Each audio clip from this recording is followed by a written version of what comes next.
Wagwan warriors! Let's dive deep into the reality of food shortages in Jamaica. Today, we'll uncover the reasons behind the struggle to put food on our plates, the resilience of our people, and what can be done to make things better. Before we dig in, don't forget to smash that subscribe button and join the Warrior Rock movement. First things first, let's talk about what's really happening. In Jamaica, food prices have skyrocketed. Nearly everyone from Kingston to Montego Bay feels the pinch. As of February 2022, a whopping 98% of people reported that food prices had increased in just 2 weeks. Imagine, just 2 weeks. And here's the kicker, buying cheaper, less preferred foods, and in smaller quantities is now the norm. The pandemic magnified pre-existing challenges. Supply chain disruptions, rising costs, and reduced incomes have made everyday essentials, rice, chicken, and even vegetables, harder to afford. Me have to choose between paying the light bill and buying food. It rough, man. We used to eat 3 times a day. Now sometimes my children can only eat 2 meals. Heartbreaking stories, right? But why is this happening? Why are we, a country blessed with fertile lands, facing food shortages? Let's break it down. Let's talk numbers. Between October and November 2020, floods caused over $2.5 billion in agricultural losses. That's enough to feed countless families for months. And guess what? Droughts are just as destructive, degrading our soil and increasing production costs. This means fewer crops, higher prices, and increased reliance on imported food. Nearly 30% of annual crop production is lost due to poor post-harvest handling, further worsening the situation. And let's not forget our fishing industry. Coastal workers face declining incomes and challenges in food consumption, thanks to inadequate cold storage and the high cost of maintaining their livelihoods. The pandemic forced more Jamaicans into farming and fishing for household consumption and supplementary income. By 2022, 25% of respondents to a WFP survey were engaged in these activities, up from 14% in 2020. It's clear, while the agriculture sector is crucial, it's struggling under immense pressure. And if we don't tackle these challenges, the crisis will only deepen. Dem teeth me yam, dem teeth me tools, meets you start over every time. And it's not just theft. Many small farmers can't access loans because they don't have formal land titles. That's a big problem when you're trying to expand or modernize your farm. Inadequate access to financing and credit. Poor farm roads and irrigation systems. Disconnect between production and trade, lack of ICT infrastructure and innovation, minimal research and development, limited involvement of youth in agriculture. Plus, there's a stigma around farming. Let's face it, agriculture isn't seen as a viable or glamorous career. This perception makes it harder to attract young talent who could bring innovation and energy to the sector. But there's hope. Programs aimed at engaging youth in agriculture are stepping up. Partnerships with schools and incentives for young farmers could be game changers. So, what's being done to address all of this? Stick around, Warriors, because up next, we're diving into the solutions that could turn things around. Now that we've seen the hurdles, let's talk about how Jamaicans are rising to the occasion. When life gives us droughts and floods, we get creative. But before we get into it, quick reminder. Warriors, hit that subscribe button if you haven't already. Join the Warrior Rock family and keep rocking with us on this journey. In times of crisis, Jamaicans show resilience.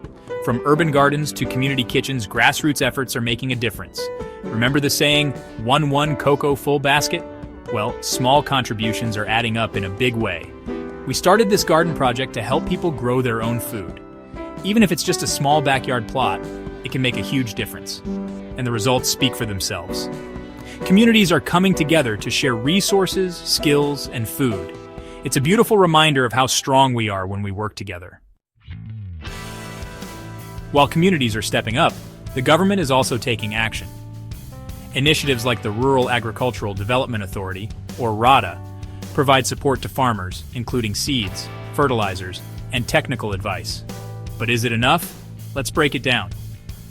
RADA has its strengths, but limited funding and resources mean not everyone gets the help they need. And let's not forget, bureaucracy can slow things down. The Production Incentive Program, subsidizing essential inputs for farmers. The National Irrigation Development Plan, expanding access to water for agriculture. The Bamboo Bioproducts Project, exploring bamboo as a sustainable resource for various industries. Now, here's something exciting: the Bamboo Bioproducts Project. Imagine turning bamboo into paper, furniture, and even bioenergy. This initiative could provide jobs, reduce reliance on imports, and boost sustainability. And it's not just the government. Non-governmental organizations and international partners are pitching in too. The World Food Program, for example, supports food distribution and resilience-building projects in rural areas. Clearly there's effort from all sides, but there's still a long way to go. The question remains, how do we scale up these solutions and ensure no one gets left behind? Innovation is the name of the game. Across Jamaica, farmers are embracing technology to overcome challenges. Drones for monitoring crops, apps for market prices, and solar-powered irrigation systems are just the beginning. With this app, I can track my crops and know when is the best time to harvest. Technology saved my time and money. Amazing, right? But here's the catch. Not every farmer can afford these tools. Bridging the gap between high-tech solutions and small-scale farmers is key. A 2023 study showed that only 15% of Jamaican farmers use advanced technology. Expanding access to affordable tools and training programs is crucial for wider adoption. Think of it this way: tech is like a machete. In the right hands, it can cut through challenges and open new paths. But without support and education, it's just a tool collecting dust. Amid the challenges, there are shining examples of resilience and success. Remind us that solutions are possible, even in the toughest times. From youth-led gardening programs to cooperative farming models, these initiatives show what's possible when creativity meets determination. And here's the best part: these ideas can be replicated and scaled. Imagine a Jamaica where every parish has its own success story. That's the dream, warriors, and it's within reach. Jamaica's journey to overcome food shortages isn't just about survival, it's about resilience, innovation, and unity. So what's next? How can we ensure a future where every Jamaican has access to affordable, nutritious food? It starts with all of us, yes, you included. Building food security requires teamwork on every level: personal, community, and national. Let's talk community power. Across Jamaica, people are coming together to grow their own food. Urban gardening projects, community farms, and farmer co-ops are thriving like never before. These efforts not only provide fresh, affordable produce, but also strengthen bonds between neighbors. Take urban farming.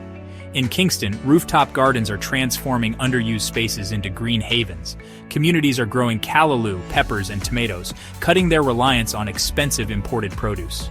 Another rising star? Farmer co-ops. By pooling resources, small farmers can share tools, improve efficiency, and negotiate better prices for their crops.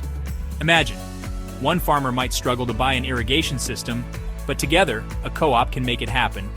The future of food security also lies in embracing technology. In Jamaica, farmers are adopting smart irrigation, soil testing kits, and mobile apps to monitor weather and market prices. Picture this. Instead of guessing when to water their crops, farmers can now use sensors to measure soil moisture. These tools cut waste, reduce costs, and maximize yields. Even traditional crops like yam and cassava are getting a tech boost, with improved storage methods and processing techniques extending their shelf life. To ensure lasting change, policies must back the people. The Jamaican government has taken significant steps to support food security, from subsidies for fertilizers to tax incentives for local food production. But here's the thing: Warriors policies only work if we hold our leaders accountable. That means advocating for better infrastructure, more funding for agriculture, and stronger support for farmers. It also means you using your voice to push for change. Here's how you can make a difference. Support local farmers by buying their produce. Start your own garden. Big or small, every bit helps. Reduce food waste by planning your meals and composting leftovers. Stay informed and share what you've learned with others. And don't forget to volunteer. From helping at food banks to planting trees, every effort adds up. Together we can transform Jamaica's food system. Jamaica's food shortage crisis is a wake-up call, but it's also an opportunity, a chance to build a stronger, more sustainable future where no one goes hungry. Warriors, remember? Food security isn't just about crops and policies. It's about people. It's about ensuring every Jamaican has the dignity of a full plate and the hope of a better tomorrow. Let's keep the conversation going. Share your thoughts in the comments. Tell us about the solutions happening in your community. And don't forget to hit that subscribe button to join the Warrior Rock family. Together, we'll will face every challenge head-on and build a brighter future for Jamaica.